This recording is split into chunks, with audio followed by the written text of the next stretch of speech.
एक बुढ़िया थी, उसके एक पुत्र था। घर में अत्यंत निर्धनता थी। बेटा बड़ा हुआ, बुढ़िया उसे पढ़ाना चाहती थी, पर कोई उसे स्कूल में भर्ती नहीं करता था। वह अनेक स्कूलों में गई, सर्वत्र पैसे की मांग थी। एक व्यक्ति ने उसे पढ़ाने की हाँ भर ली।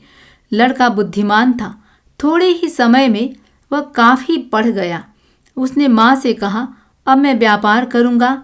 माँ ने उसे 1 रुपया दिया। उसने भूंगड़े खरीदे और उसे बाजार में बेचने लगा। होते होते वह लखपति हो गया। उसका विवाह हुआ, पर संतान नहीं हुई।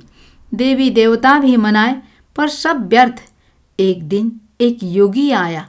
उसने पुत्र वधू से कहा, यदि तू किसी के छोटे बच्चे को मारकर उसके लहू से स्नान करे तो तेरे संतान हो सकती है।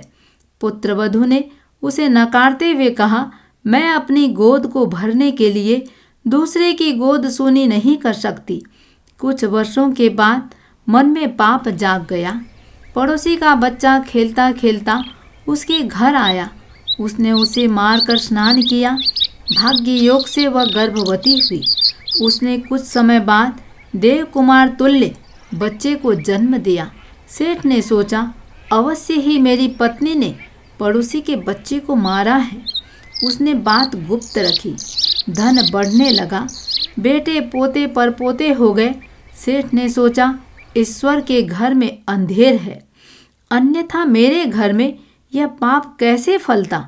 एक दिन अंतिम पोते का विवाह था। सारे लोग घर में थे। अचानक मकान में आग लग गई। सारे जलकर राख हो गए। बचाने वाला कोई नहीं मिला।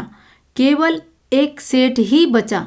वह पागल होकर बाहर घूम रहा था और लोगों को बता रहा था, भगवान के घर में देर है, अंधेर नहीं।